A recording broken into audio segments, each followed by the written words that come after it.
Conspiracy theories. You love them, you hate them, you make fun of people for falling for them, and you might even believe in one or two yourself. Today, I want to look at what exactly conspiracy theories are, what makes them so attractive even to otherwise reasonable people, and what can be done to curb the rise of conspiracy thinking and the issues that come along with it. This video is mostly for people who have loved ones who are conspiracy theorists and hope to get them out of that kind of thinking. But if you are a conspiracy theorist yourself, I want to get something out of the way right off the bat. I don't think you're crazy. I don't think you're stupid. I think that you are right to question all the weird and uncomfortable elements of the world we live in. I think that you are smart. I wish more people were as intellectually curious as conspiracy theorists are. But I still think that you are wrong. And I hope that you will still continue to listen, even if it's just so that you can argue against me in the comment section. But do know that I respect you, and that this video was made, at least in part, for you. With that out of the way, I hope that you will come with me as I explore the internet's favorite pastime of diving down the rabbit hole and see where we come out on the other side. Without further ado, let's get started.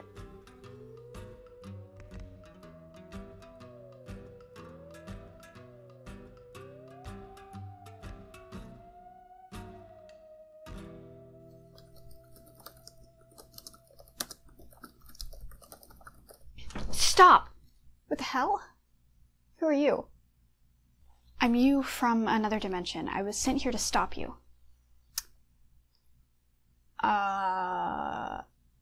Okay. Cool. Is this like, I don't know, time travel rules? Like, is your being here gonna, I don't know, like, break the universe or something? Like, no. Damn. I was hoping it would. Wait. Alright, so if you're me, why do you look like that? Rude. Sorry. Anyway, I'm here to stop you from being mean on the internet. Rude. I'm not mean. Okay, so what were you doing just now on your computer? Oh, just, responding to a Facebook comment. Some crazy conspiracy theorist, you know how it is. Yeah? What'd you say?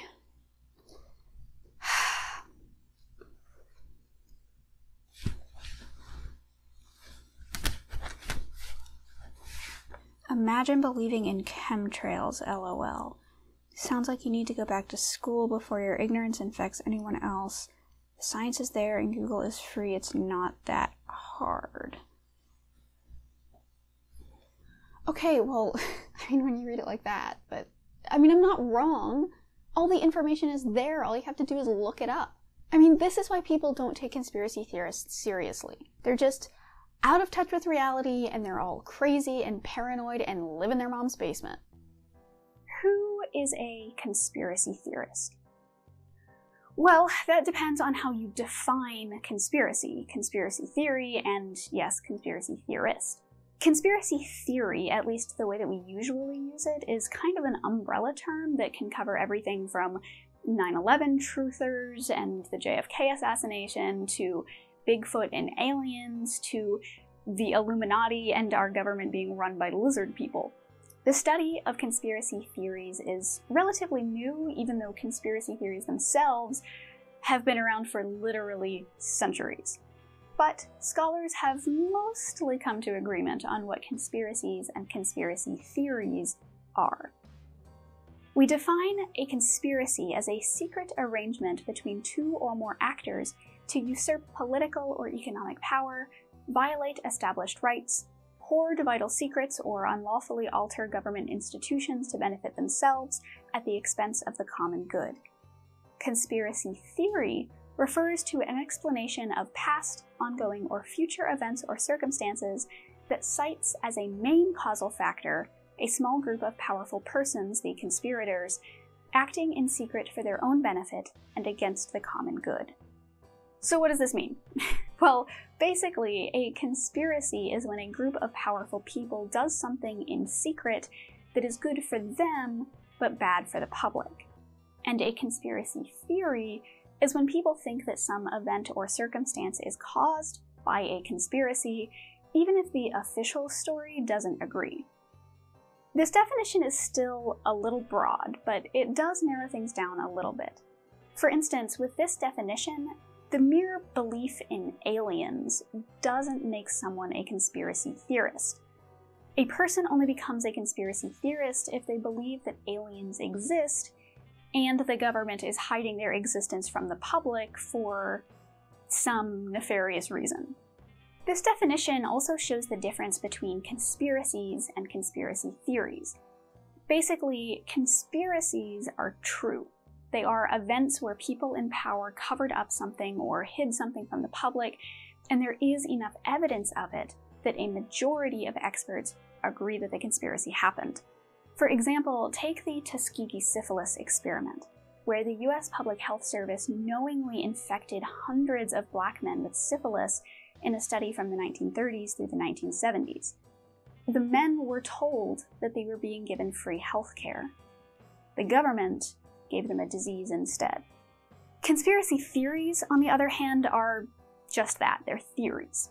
They are as yet unproven suspicions about the facts of a particular event or group, usually going against the establishment story. From this, we can now get a definition of conspiracy theorist. A conspiracy theorist is a person who believes that some event has been caused by a group of powerful people for reasons that benefit them to the detriment of the public. Now, again, this is a little broad. Statistically, almost 2/3 of Americans are, using this definition, conspiracy theorists. Does that number sound a little high to you? Well, consider that the JFK assassination is a conspiracy theory. Do you really believe the official story on that? If not, you're a conspiracy theorist. You could also consider some more mainstream economic views to be conspiracy theories. Take, for instance, the platform of Bernie Sanders, who believes that the top 1% are conspiring against the working class to hoard wealth. Now, I am not saying that this is right or wrong, but if you believe this, you're a conspiracy theorist. But does this make all of us conspiracy theorists? Even if you believe a couple of conspiracies, you probably don't consider yourself a conspiracy theorist, right? It's okay, most people don't. The term is pretty loaded and not in a good way. It's come to be synonymous with crazy or paranoid, and it even carries some political baggage. Most of us think of conspiracy theorists as right-wing nuts. But most of this negative connotation associated with conspiracy theories is actually unwarranted. Conspiracy theorists aren't crazy or irrational or stupid. People usually think of conspiracy theorists as out of touch with reality or that they have some sort of clinical paranoia disorder. That's not true. Statistically, conspiracy theorists have mental illnesses at the exact same rate as everyone else. And from an evolutionary perspective, it just makes sense. Think about it. If you are a cave person and you see some rustling in the bushes, you should assume that there is something dangerous behind it, because then you will be prepared for the worst case scenario, which is how you survive. And that is what conspiracy theorists are doing. Conspiracy thinking is simply choosing to believe that there are dangerous people behind the rustling all around us. So can I come in? Only as long as you stay 6 feet away. Social distancing. Seriously? You know COVID is basically just the flu, right? Oh no. You're not one of those people, are you? Those people? Listen to you. Alright, well, I would like to talk to you, so if I have to follow these arbitrary rules to do so, then I guess I can. Just know that I'm gonna hate it the entire time. Okay, well, what did you want to talk about? Other than my writing, that is. It is kind of about your writing. The way that you talk about conspiracy theorists is kind of shitty, you know? I mean, conspiracy theories are kind of shitty too. I mean, we live in a post-truth, fake news, alternative facts world right now, you know? Whatever you say. No, I'm serious. Conspiracy theories are taking over. They're ruining our democracy. Well, first of all, conspiracy theorists have been around forever. A lot of beliefs are decades, if not centuries old. Yeah, like flat Earth. So old that people were debunking it 300 years ago. And even with all of those so-called debunkers, the flat Earth theory has stuck around. What does that do if not confirm the validity of flat Earth belief? Wait. You're telling me that you, who are me, are a flat earther? Yeah, and next you're going to tell me that you don't believe that we landed on the moon. The moon landing was fake. Wait, so if you are me, and I don't believe in conspiracy theories, then why do you? I just care more about the truth, I guess. Conspiracy theories are as old as civilization. They are not a new phenomenon by any means. They are ancient, and they span generations and religious affiliations and political parties. No one group has the sole rights to conspiracy thinking. But knowing this, it can be hard to pinpoint what exactly draws people in. I mean, if conspiracy theories are universal, there must also be some universal human trait that predisposes people to conspiracy thinking. So, if we know that conspiracy theorists aren't crazy, then what are they? I mean, why do some people believe conspiracies and others don't? Well, it's complicated. People don't believe conspiracy theories because they have better facts. Because they don't. That's why they're conspiracy theories and not accepted journalistic truth. People believe conspiracy theories because they give them comfortable answers to uncomfortable questions. The big question that conspiracy theory scholars are trying to answer is what makes a person more or less likely to be drawn into conspiracy theories? What makes someone reject the accepted truth and instead find their answers in conspiracies? Well, there are a few theories here. The most popular theory, probably because it's so inflammatory, is the loser theory, which posits that people are more likely to believe conspiracy theories when they are on the losing side of an election. People don't like to feel powerless, so they look for answers for why their powerlessness isn't actually valid. If they lose, it's not because they were actually wrong, it's because the other side cheated. This is where a lot of political conspiracies come from, because politics is inherently win or lose, at least the way that our current electoral system is set up. Take the Obama birther conspiracy. Those on the losing side of that election, Republicans, were more likely to believe the idea that Obama was illegitimate because it would mean that he was a liar and a cheater. The Republicans were honest. They were the real winners. Or consider the Russiagate conspiracy. Democrats wanted to believe that Trump colluded with Russia, whether or not there was actually enough evidence to back this up, because it would mean that he wasn't fit to be president. It would mean that they still deserved to be in power, that they were still in the right. Okay, so you believe that COVID is fake, and that the Earth is flat, and that we didn't land on the moon. Anything else that I should know about? Well, I think that Trump is a Russian-controlled puppet, and Putin is pulling the strings to try to take over the US? Oh. I mean, yeah. Obviously, Trump is too stupid to have done that on his own. I don't know that I would call that a conspiracy theory, though. I mean, he's in love with Putin. Like, obviously. You just don't want to call it a conspiracy theory because you believe it. And if you believe it, then you're a conspiracy theorist. You are. Accept it. The loser theory is applicable in some cases, but not all conspiracies are political, and also it's just an inflammatory label that doesn't do anyone any good, so it's not the best. Now, there is also the social theory. In this theory, people are drawn toward conspiracies because they are looking for a community. For some reason or another, they have lost their community or they feel socially insignificant. People want to feel powerful, unique, desirable, part of a team. Conspiracy theory groups offer a community where you get to feel special. Think about flat earth groups. Often, people start to believe in flat earth model because it offers them an alternative story. They would rather believe that we are one of a kind, that the universe literally revolves around us, than the truth. That we are a group of sentient primates stumbling around on a rock spinning at 1,000 miles an hour, hurtling through the vacuum of space toward no discernible end. The reality kinda sucks. It means we're small, we're insignificant.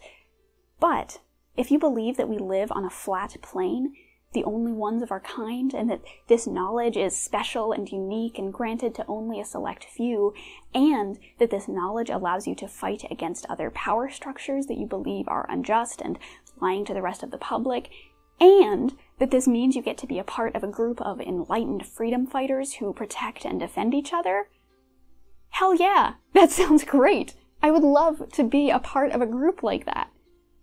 Who wouldn't? How did you even end up believing some of that other crap, though? I mean, we literally dated an engineer. It's not like math and science are some, like, foreign concepts to us. Yeah, Reed and I actually broke up a couple years ago now. Really?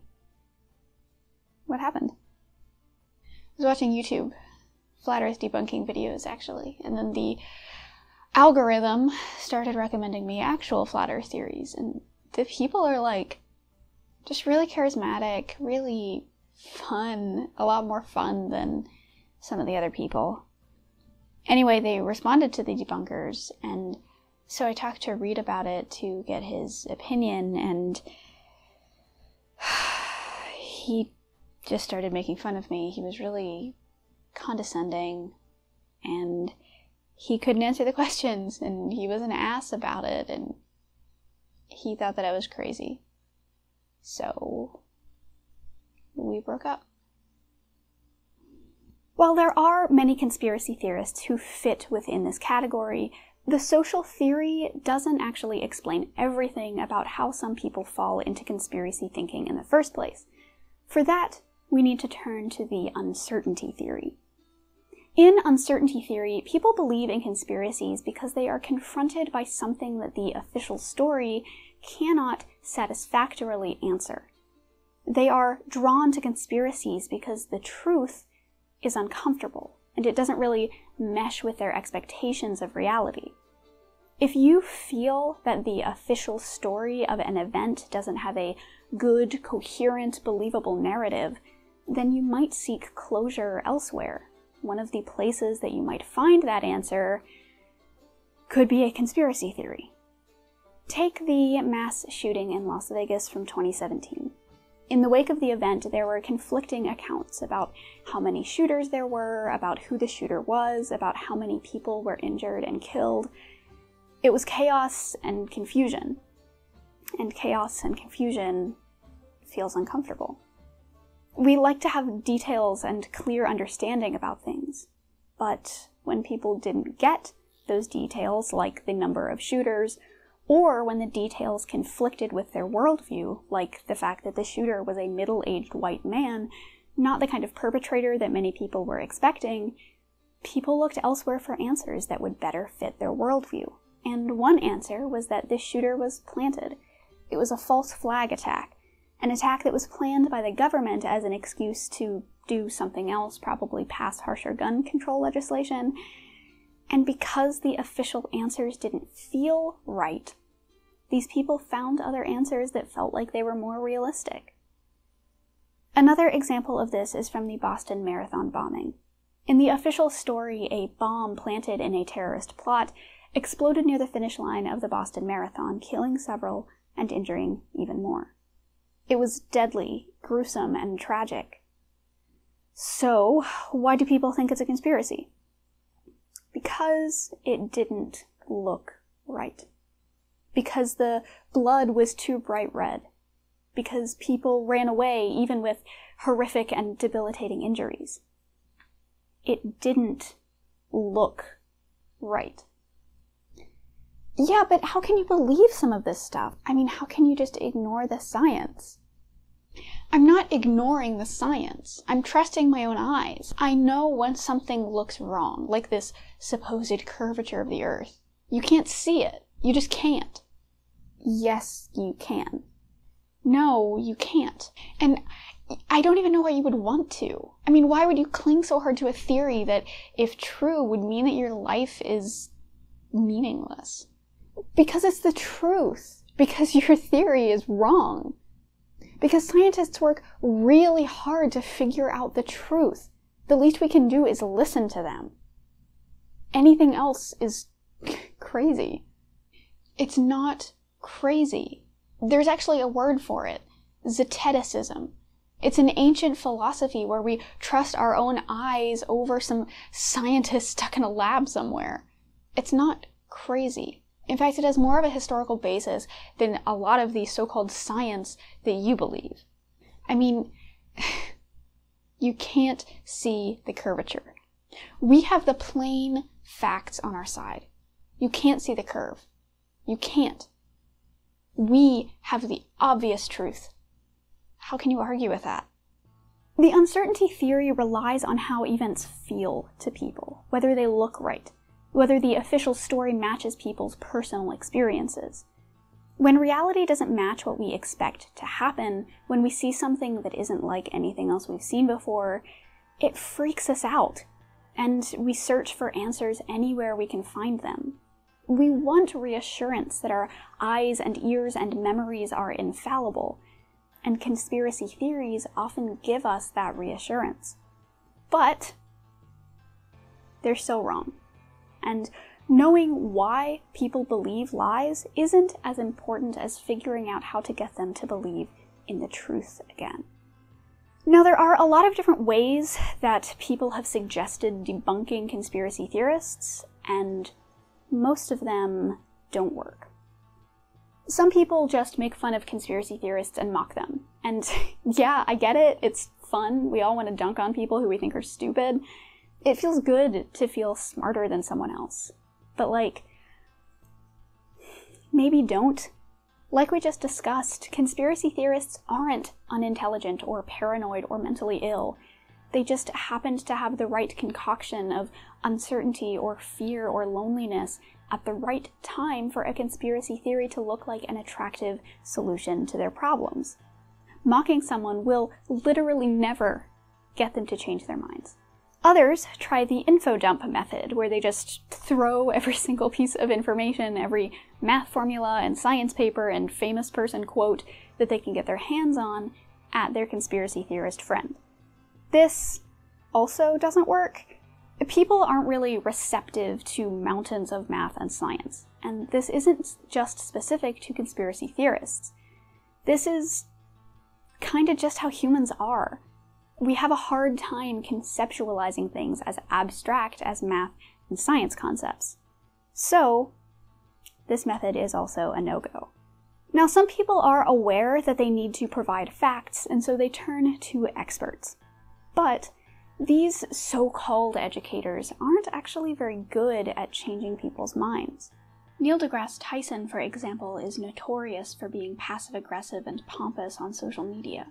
Or consider the popular I Fucking Love Science page. Media like this is only convincing for one group, the people who already believe it. It does no good for people who need scientific information the most. Now, this isn't exclusive to the side of facts. Conspiracy theorists also have their own echo chamber media outlets.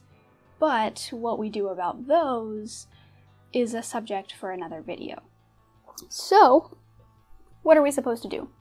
I mean, if we can't use facts and logic to change people's minds, how are we supposed to save our loved ones from the grasp of the rabbit hole? Well, there are a couple of answers. One answer is to just not. To just avoid debating conspiracy theorists. because in the age of the internet, good ideas often get drowned out by theatrics. Memes that sound good will always be more convincing than well-reasoned but boring or heavy-handed arguments. So what is even the point in arguing?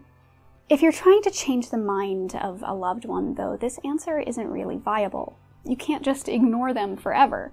In fact, ignoring them could end up alienating them further and pushing them even further down that rabbit hole. So what do? How exactly do you change the mind of a conspiracy theorist? Well, first, you approach them with respect. Listen, I'm sorry that I've been so rude. It feels like there's this pervasive culture of ignorance and misinformation, and it's overwhelming sometimes. Yeah, I get that. So would you be up for, like, actually talking about your beliefs? Are you gonna stop being a bitch about it? Yeah, I will try my best to rein in the condescension. Then yes, I would actually love to talk about my beliefs. People love talking about themselves, and conspiracy theorists also, generally speaking, will jump at any opportunity to potentially convert you to their side. So if you engage with them respectfully, give them a chance to make their case, it will open up a great pathway for communication. Now, this isn't to say that your ideas are actually equal. One side does actually have facts to back them up. I'm not a conspiracy theory apologist here, and I don't believe in giving platforms to misinformation or hate speech, but if you're trying to change someone's mind, you have to start with respect. This does not apply to actively harmful beliefs that fall under the conspiracy theory umbrella. If your loved one's beliefs are predicated on the assumption that some people aren't people, respectful disagreement will not change their mind. If they hold beliefs like this, you must challenge them. Now, not all conspiracy theorists believe the most extreme versions of whatever conspiracy theory they believe. So, second, you need to determine where exactly your loved one lies on the conspiracy theory spectrum. What exactly do they believe? As you're listening, don't go into it assuming that they are wrong. After all, they assume that you are the incorrect one, and they could be right. When they're explaining their beliefs, be sure to engage with them. Repeat their ideas back to them periodically, because this helps you to understand what they're saying, and it helps build trust and rapport. Okay, so let's start with flat Earth. Explain away. Well, I believe that the Earth is a flat plane and that there's a wall of ice around it. But I don't believe that every planet is flat, just the Earth. And I don't believe that the stars are just teeny tiny little blinking lights up in the sky. Basically, I think that most of what we know about space is true. Planets are real, stars are real, etc. So just the Earth is flat and there isn't like a dome or anything. Nope. The third step is where you actually start the debunking. If you have facts and figures on hand, you can use those. Show them where they might be incorrect, but also acknowledge where your own weaknesses lie. The best thing to do, though, is to use physical examples, something that they can see with their own eyes or touch with their own hands. Math and science are really abstract and hard for a lot of people to wrap their heads around, maybe even you yourself, so don't lean too hard on those if you don't have to. One other great tactic is to look at the extreme versions of their conspiracy beliefs. One great tactic is to look at the more extreme versions of their conspiracy beliefs. If they can see the errors in those more extreme arguments, they could start to turn that reflective eye onto themselves in time. It also gives you the chance to show that you don't think your friend is crazy. You trust them and are willing to work with them against a common enemy. Okay, so this dome thing, I've heard a lot of people talk about it, but you're saying that that just isn't true, right? No. See, a lot of us have shot rockets into the atmosphere, and a lot of flat earthers do this so that they can like send a camera up and see the curve of the Earth, But another reason that they do it is so that they can try and find the dome. But the thing is, nobody has actually found the dome.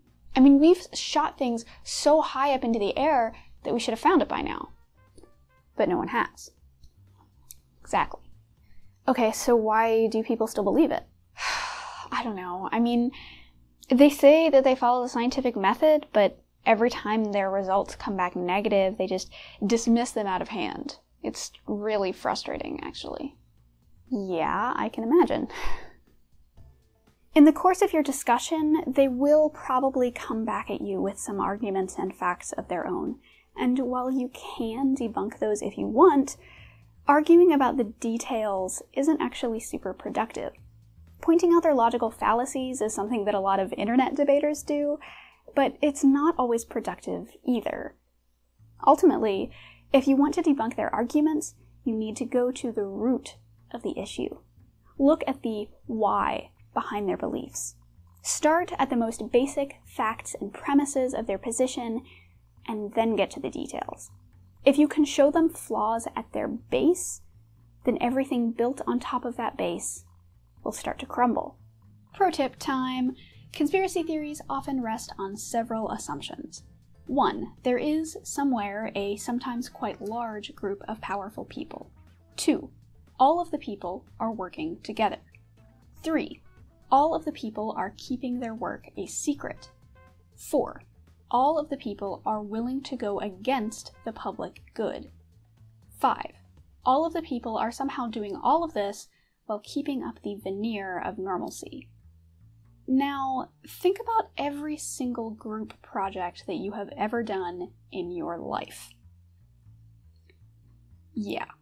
A lot of conspiracy theorists have a warped view of how the government and businesses and even just human nature work. It's all a lot less streamlined and efficient and organized than they imagine. Remind them of that. Generally speaking, though, the best thing to do is to give them physical evidence, examples they can see with their eyes, feel with their hands, and to point out hypocrisies in the messages from their side's experts. If you can prove to them that they've been lied to by the people they thought they could trust, then they may lose faith in their conspiracy theory experts and begin to trust the real experts again. However, you need to be pretty careful with this so that it doesn't feel too much like an outright attack. Remember, respect is key. You know, Mark Sargent actually did a really cool experiment last month. He used a laser to prove the flatness. He's the guy who makes those YouTube videos, right? Yeah, I think that I've seen him before. He's actually, like, really charismatic. He seems like, I don't know, a really nice guy. Like, I feel like I could get a beer with him or something. His experiment sounds really interesting, too. I think we have the stuff in the garage. Do you want to go see if we can replicate it? You think he's wrong? I mean, I don't think that he's, like, purposefully lying or anything. But if we have the stuff, it would be kind of cool to see if we can do it, right?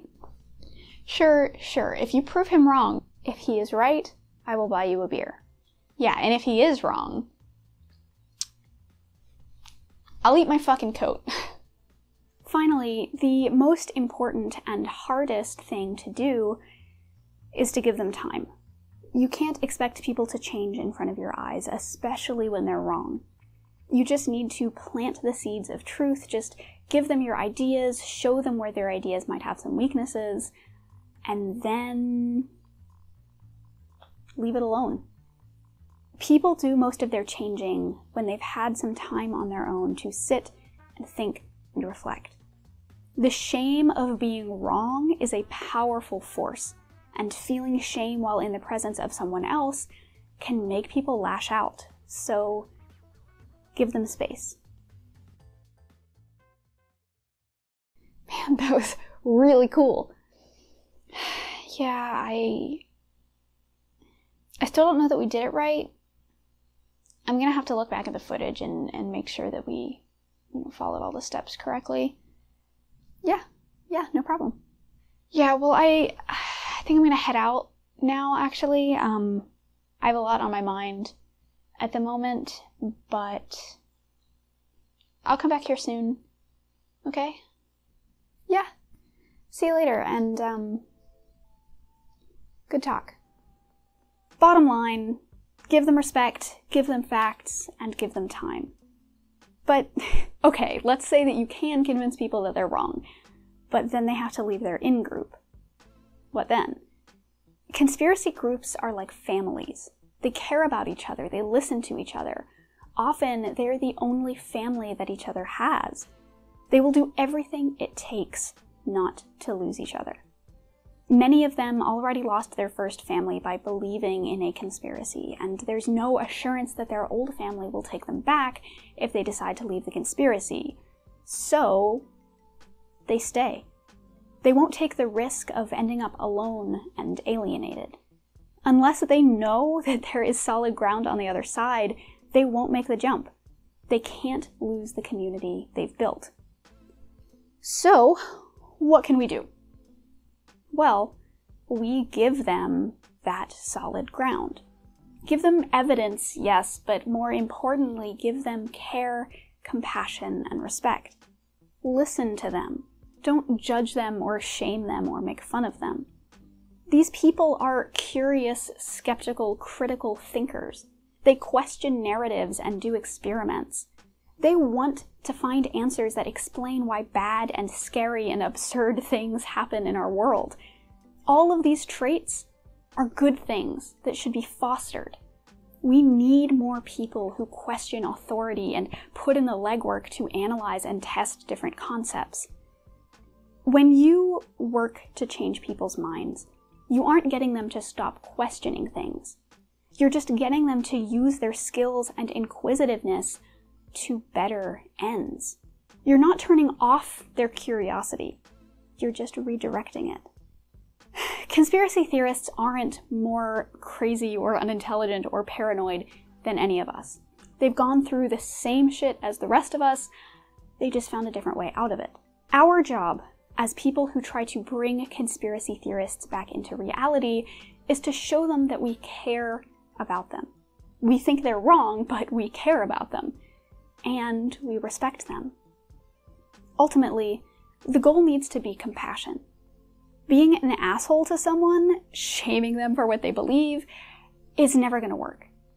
If you want to change the mind of a conspiracy theorist, you need to show them that you love them, and then be patient with them. It's hard, but it's worth it.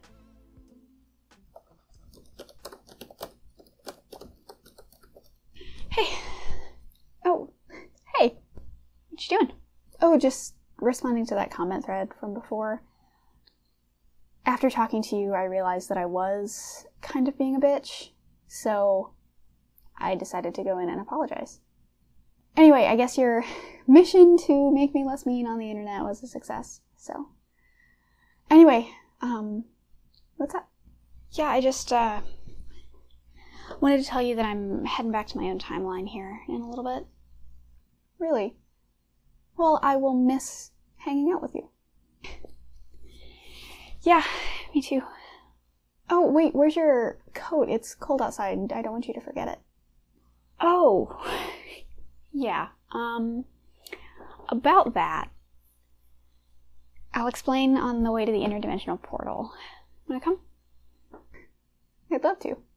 Oh, and yeah, can I borrow a coat? And maybe some Pepto, too? Yeah, sure, of course. Yeah, whatever you need. Okay, let's go. Conspiracy theories are complicated. The people who believe them are even more complicated. Conspiracy theorists are just like us. They see the same confusing, messy, scary shit that makes up our world, and then they come up with answers and solutions that differ from the official story. It isn't inherently a bad thing either. It's good to question power structures. It's good to question what is given to us as truth. I wish more people were so curious and skeptical. The problem comes when conspiracy theorists don't trust experts or consider evidence, when their confirmation bias gets in the way of their research, when they don't argue in good faith, or when they wall themselves off from anything outside their echo chamber. And yeah, a lot of rational thinkers are guilty of this too. But that's part of why I'm making this video. We need to do better. The solutions that I've offered here come from several different sources, all of them linked in the description below, and while a lot of these sources differed on the exact details, what they did agree on was the respect thing. You can't change someone's mind if there isn't mutual understanding first. Now, if you're doing internet debunking, this is a lot easier said than done. It's hard to form a respectful connection when you're not face-to-face and when you don't know the other person personally. That doesn't mean that it's impossible, it just means that it's harder and needs to be taken a little bit more delicately. Another potential wrench is that conspiracy theorists often tend to move goalposts or dismiss our evidence outright. They only consider the evidence that supports them. Everyone else is a shill. There isn't a ton that you can do about this other than to be open and honest about things. And this is another reason why showing them experiments, proof that they can see with their own eyes, is so useful. It's a lot harder for them to dispute it. These options are also not really useful when there is personal danger at risk or if you are trying to implement system-level change. All of this advice is basically for just one-on-one interactions where you can argue in good faith and the other person isn't putting you in danger. But changing a single person is still an important and impactful and worthwhile endeavor. So before you accuse me of tone policing, I am not saying that niceness is all it takes. You don't keep fascists out of power by being friendly. What I am saying is that throwing around conspiracy theorist as a pejorative, being condescending, and using debate bro tactics against your friends and family ultimately does them more harm than good. As I mentioned earlier, there is not one single foolproof option here.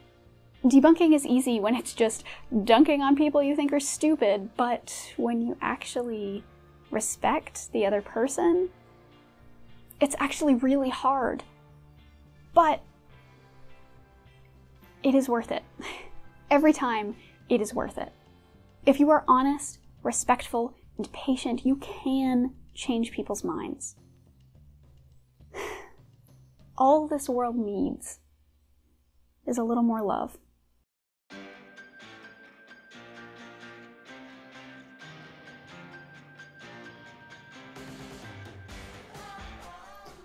Thanks for sticking around to the end of the video. This one was a little different, but hopefully you all liked it. Please, please, please let me know what you think in the comments below. I'm kind of playing around with different ways of doing video essays, so your feedback helps me out, helps me to figure out what works and what doesn't, and what you like and what you don't like. Anyway, I hope that you liked this video. Feel free to like and subscribe and do all the YouTube things, ring the bell. I don't know if I have a bell. I don't know. Do the YouTube things. You know what it is. You've been here before. If you want more of me, you can follow me on Twitter at Zoe_the_bee. And if you want to help me to pay my bills, you can come join me on Patreon, linked in the description below. Membership starts at $2 a month, and you can get cool things like polls and getting videos early and getting custom written poems from me, an actual published poet. So that's fun. So consider checking that out. Again, I hope that you all enjoyed the video. Your support has been amazing as ever, and I am so thankful for each and every one of you. I hope that all of the things that I have mentioned in this video, that it's useful for you, that you can use it, that you can help to change the minds of your crazy uncle and MLM aunt at Christmas dinner and all that good stuff. But again, thank you all so much. And until next time, stay safe, stay warm, and I will see y'all again soon, I hope. Bye, guys.